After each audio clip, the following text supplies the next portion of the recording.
What's up, guys? It's your boy, Barca Boy 103. Just finished watching the match, and Barcelona beat Red Star Belgrade in the Champions League by 5 goals to 2. It was yet another comfortable performance for Barcelona. Again, leaked a few goals as we have done a lot this season, but that's now again another game where we have scored more than 4 goals. That's now 3 out of the 4 games this season in the Champions League we have scored more than 4 goals. Great football to watch again. Just hope we can just tie it up on the back a little bit stronger, but another comfortable day at the office for the blaugrana side. The starting lineup for this match is on the screen right now. It was Inigo Martinez in goal, a back 4 of Kounde, Kubarsi, Inigo Martinez, and Gerard Martin, a midfield 3 of Frenkie de Jong, Casado, and Pedri, and a front 3 of Lamine Yamal, Lewandowski, and Raphinha. So from the last game, there were 2 changes. Frenkie de Jong and Gerard Martin come in from the start, and Dani Olmo and Alejandro Balde drop out. The first goal scored in this match was scored by the best center back in the world right now in current form. It was Inigo Martinez. It was a free kick, which I believe was won by Pedri, but it's a great ball in from Raphinha. Inigo Martinez made a great run as well. The tracking player, number 23 for Red Star, didn't really track Inigo's run. It was a free header, but difficult header from a cross goal as well. Great finish from him, and it gives Barcelona the 1-0 lead.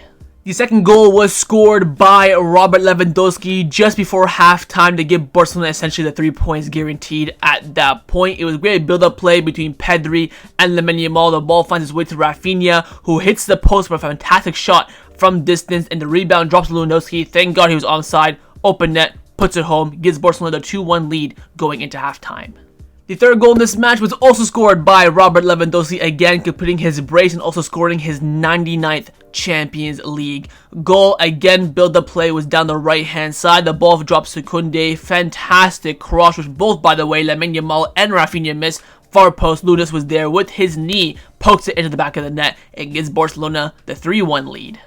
The fourth goal scored in this match was scored by Raphinha. Yet again, build-up play down the right-hand side. That right-hand side was cooking in the second half. I think it was between Pedri, Lamine Yamal. They worked the ball down the line to Jules Kounde. Brilliant cross by Kounde. Not into the box this time like he did for the Lewandowski goal, but in behind at the top of the box where the arch was. That's where Raphinha is. Raphinha, from the top of the box, the most calm, cool finish I have seen this season. It is an absolute golazo on the one time as well. Bottom right hand corner. Very, very difficult goal to score, but he does so. Jojo Bonito back again, scintillating form for him, and he gives Barcelona the 4-1 lead. And the fifth and final goal scored was scored by Fermin Lopez. Yet again, work down the right hand side. It fell for Jules Kounde. Again, he puts in a great cross. Again, not into the box, not the top of the box, but right in the middle for Fermin Lopez. Again, on the one-time hit as well. Bottom right hand corner. Cool finish for him. And that's his first goal of the season. So overall, the team performance rating on the night, I'm giving it a comfortable 7 out of 10. Again, winning an away game for Barcelona has been a challenge over the past 10 years, so credit where it's due. In a very difficult and hostile atmosphere, they got the early goal as I wanted them to do as well. The performance was comfortable, but didn't like the fact that we conceded 2 goals, technically 3 if you count the one that was offside, but again, it was offside. But I think in behind they weren't that great. I think also after Red Star equalized around the 20th minute, from that point until about the 40th minute, we were very, very slow, very unproactive. The transitions weren't that strong. Second half, we came out flying. From the 45th minute till about the 70th minute, once Kubarsi got the injury, absolute domination and cruise control. I don't know what Hansi Flick told them at halftime. Maybe he gave them a ball king. I don't know what, but it was a good performance after that. I think we started off the game very well as well. We again played our game. The pressing was good. The transitions moving forward as well. The free-flowing front 4 interchanging all the time. High line was of course added again. 1 goal scored, 1 goal conceded, 1 goal kept. So maybe not the best of records, but again, it was it was quite a game where after, winning against Espanyol, not performing well in the second half, you had to go out there and win this game and do so in a comfortable fashion, which I think Barcelona did. Just leaked, 2 goals was a bit annoying. The second goal we conceded, which is a pure golazo from the Red Star player. Great finish from him on the bench against Inigo Martinez. But I think that Barcelona did control this game over the course of the 90 minutes. There were a few spells again. We didn't perform well in the whole entire second half against Espanyol. In this game, there's about maybe a 10-minute spell in that first half, and that was pretty much it. So definitely improvement from the Espanyol game. Again, we're scoring goals like no tomorrow. The finishing of this team is nothing short of sublime. They've even missed a few big chances as well. Lewandowski missed a sitter as well. Lamine Yamal missed a few good chances, so it could have been way more goals. Again, goals in the UCL in this league table format is absolutely big for goal difference. Once you know a lot of teams will be finishing on the same points, you want to have that goal difference in your favor for sure. But again, respect the boys making this trip to Serbia. Difficult atmosphere, not turning on Monday as well due to the floods in Barcelona, the heavy weather, the heavy rain. So it's been a tight, few days for them, but they've come in this difficult atmosphere, difficult away ground, and gotten the job done in comfortable fashion. And that is the main, highlight point that I want to mention. So overall for the boys today, 7 out of 10 overall team performance. Thought it was really, really good, and looking good ahead of the game against Real Sociedad and Anoeta to make it 6 wins from 6 during this international break between last October and this one as well. Let's now get into the players' individual player rating performances. We'll start, of course, with the goalkeeper, Iñaki Peña in goal. Give him a very generous, I believe, in my opinion, 6 out of 10. Did concede 2 goals. The second one, again, it's just a worldie. You can't really do much about that. The first one, again, not his fault, someone else's fault. Although I do believe he should have came out way earlier. He came out a bit late, a bit hesitant. That gave the striker for Red Star a lot of time to make his decision and end up, I think, chipping. Iñaki Peña had a bit of a slip up in the second half as well, where he almost, gave away a chance. Apart from that, he probably had nothing at him. It's quite a quiet day for him between the sticks, even though he did concede 2 goals, but nothing to really hone in on him for. Again, he's always ropey. That's why I predicted in the match preview that we will concede. I just don't trust Iñaki Peña whatsoever. One classical good cameo, everyone's riding him, and now after that, though, I think Chelsea will be in goal at some point. I think Iñaki Peña will not make it, but we'll see how long he does last. But he gets an average 6 out of 10 from me, a very generous one. I probably would have given him a 5.5. if I could. Now for the center back partnership, in front of him, first on the right hand side is Kubarsi. Yet another stellar performance from him, 7 out of 10. We're going to give him an 8 if he finished the game. Of course, went off with that big injury when he got kicked in the side of his face. Hopefully he's alright. Again, he won't be injured, but it comes down to the swelling, how deep the cut is. Will he need stitches? Will he have to wear a mask? In the next game, we're quite low on center backs. It's just him and Inigo, so really need him for this weekend against Sociedad. But since we have, extra days off since we played on Sunday, hopefully he can recover for that game. But on this game, fantastic. I mean, ball playing ability was sublime. I loved in the first half when he has possession, the first ball he was looking for was Lamine Yamal.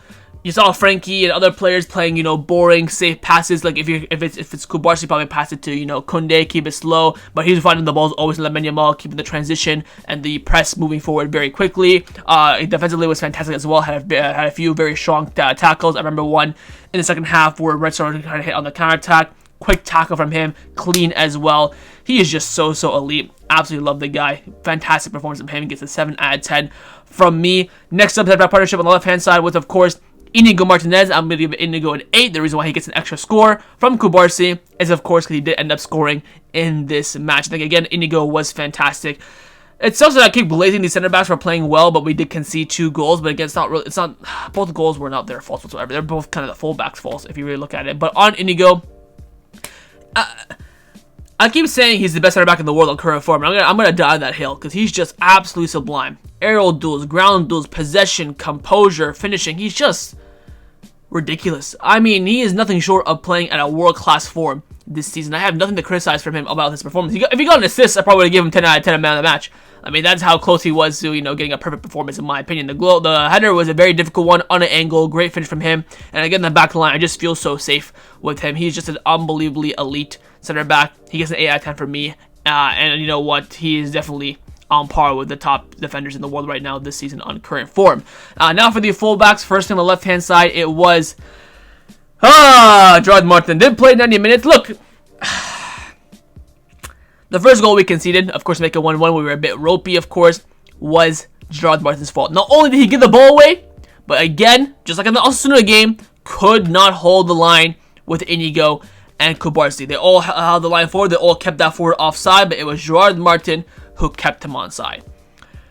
Apart from that, he was alright. I mean, I'm going to be honest here. Look, I think Gerard Martin is well away from being a Barcelona player. I think he's absolutely not the quality of Barcelona whatsoever. But I thought he played alright. He had some great balls in behind in the first half. Had some great crosses. That switch of play for Lamine Yamal to create the Lewandowski goal, I believe it was. Or it was just another random pass. But I don't know. Second half, sloppy all over the place. It was kind of twinkle toes falling on himself and stuff like that. I mean, I don't know if it's the pressure, the shirt, but he's just not good enough. I don't know why Hansi Flick is dying on this hill. The only thing that I've hate about Hansi Flick so far since coming in, my only criticism is this man backing Gerard Martin to the hill for some sort of reason. He is just beyond mid.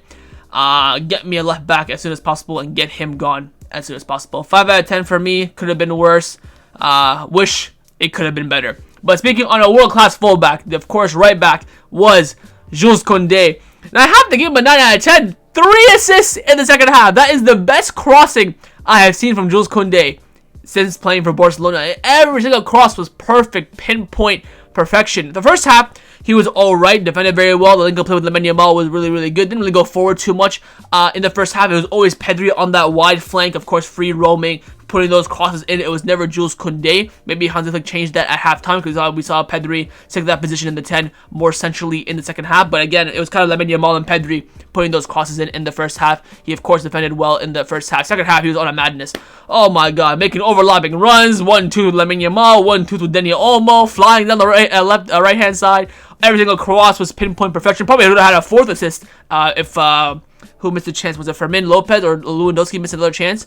But he was flying. And the hat-trick of assists, you cannot, go unnoticed with that. So I'm going to give Kounde a 9 out of 10. Sublime, world-class fullback performance from him. Now into the midfield. This is what might come as a shock to all of you guys. First up in the pivot, Marc Casado. He gets a 9 out of 10 on my man of the match. I'm starting to fall in love with this guy. No homo. I felt like today it was Marc Casado plus 10 others. This man has, I think, in this game, 1,000,000,000% solidified Frenkie de Jong's spot on the bench. I know Frenkie de Jong just come back from injury, first start of the season. We'll talk about Frenkie de Jong in just a few minutes. But Casado, like that meme I keep saying, he just wins that ball back so much. Oh my god.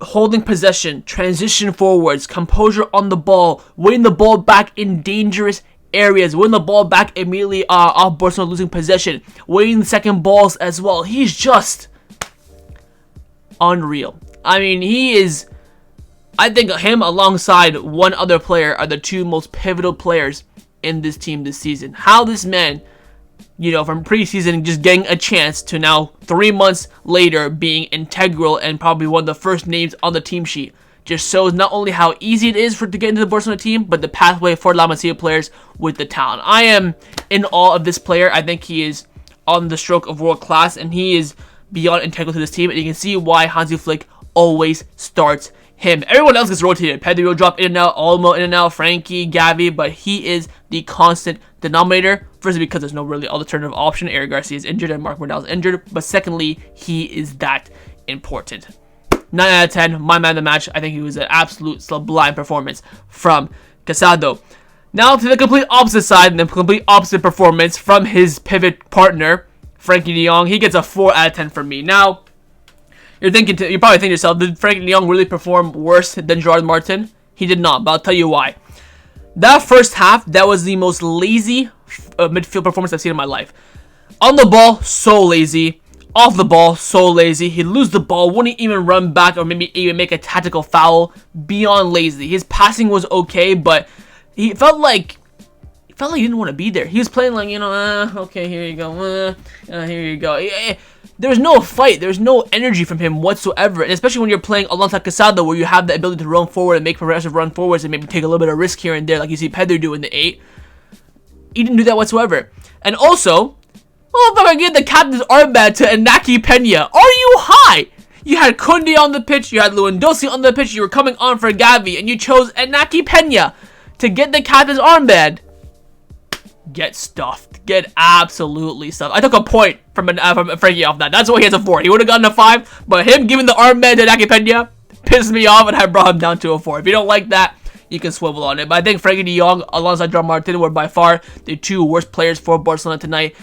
And I don't know what's up with Frankie. I get it. He's coming back from injury. It's his first start of the year, first start of the season, first start since April. So I'm not gonna, rush to conclusions too much, but it's quite clear right now that he is not a starting midfielder for Barcelona. It's Pedri, it's Casado, it's Olmo. I don't think he has broken that mold whatsoever, despite how much money he earns, despite his stature, despite him being, the third captain of the team. He needs to earn his spot back. I do hope we see a bit more from Frankie as the weeks go on. Again, did not get called up for the Netherlands during this international breaks. Maybe hopefully afterwards, from end of November to Christmas break, we can see the true Frenkie de Jong. We've seen his talent. We saw that cameo 45 minutes against Madrid. That's a Frenkie de Jong that I want to see, and we didn't see in tonight's game. So 4 out of 10 for him. And finally, the midfielder in the 10, it was Pedri. I'm going to give Pedri an average 6 out of 10. Again, he's he's so much better as an 8. I don't understand why Flick plays him there.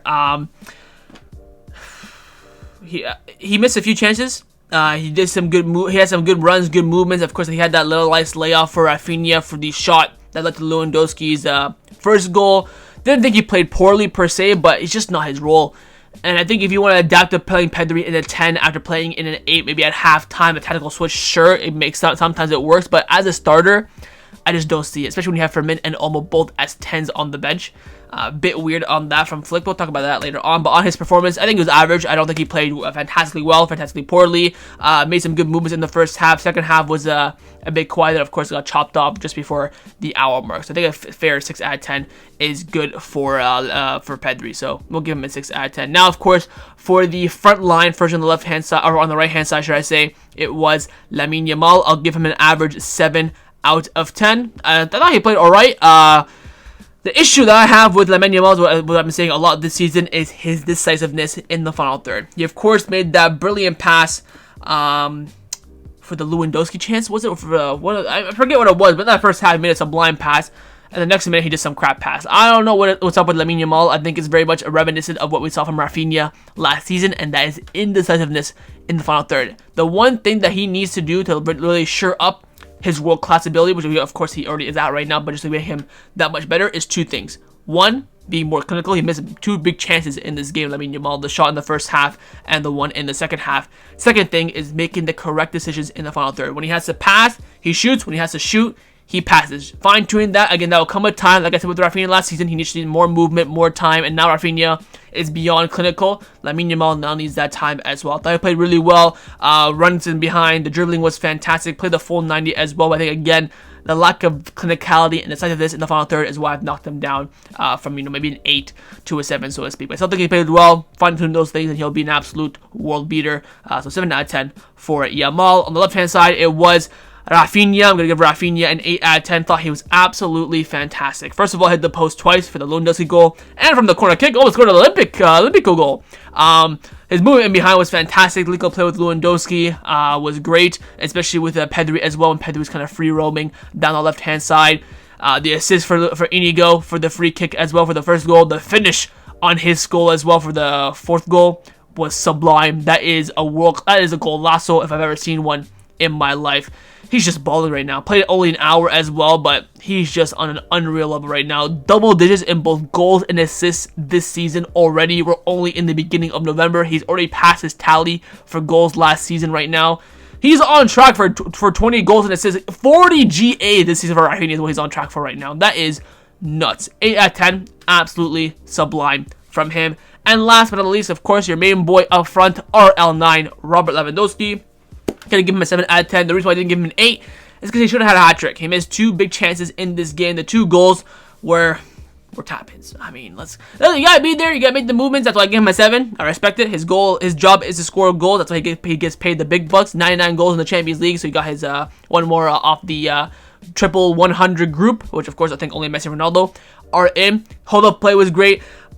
It was quite quiet in that first 20-25 minutes. I think he touched the ball like maybe 5 or 6 times. He was that quiet. But the hold-up play was really strong from him. He made some good movements as well. Got 2 goals.